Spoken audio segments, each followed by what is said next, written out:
Bite the Dust, Blood and Moonlight, Volume 1. Written by Cynthia Eden. Narrated by Sophie Eastlake. Chapter 1. No one should die that way.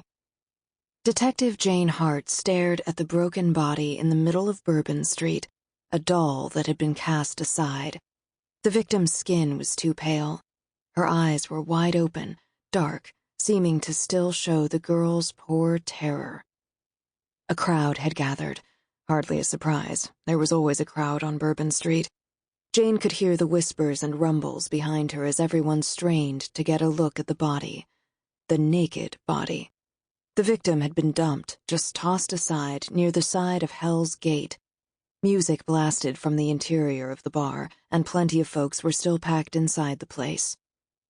How long had the victim been out there, those desperate eyes still open in death as she waited to be found?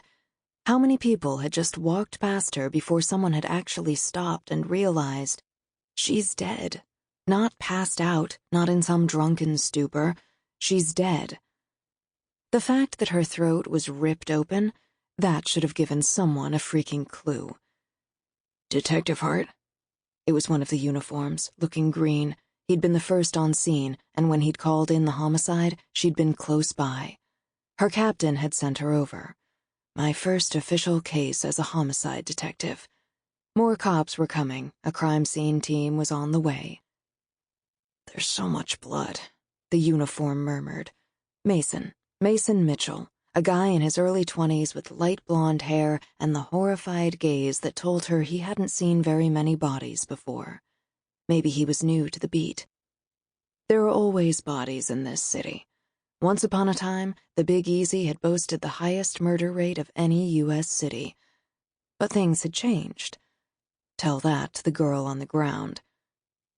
Just help me keep everyone back, Jane told him, rubbing at her right side. An old habit, one that she'd never been able to shake.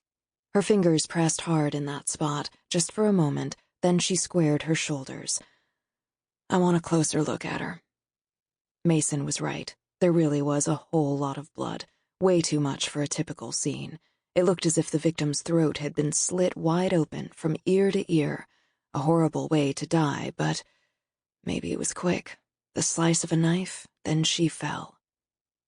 The victim had been pretty, with long red hair and pale skin. Too young, far too young. But then there were plenty of girls who were too young on Bourbon Street. They stood in dimly lit doorways, clad in negligees. Sample complete. Ready to continue?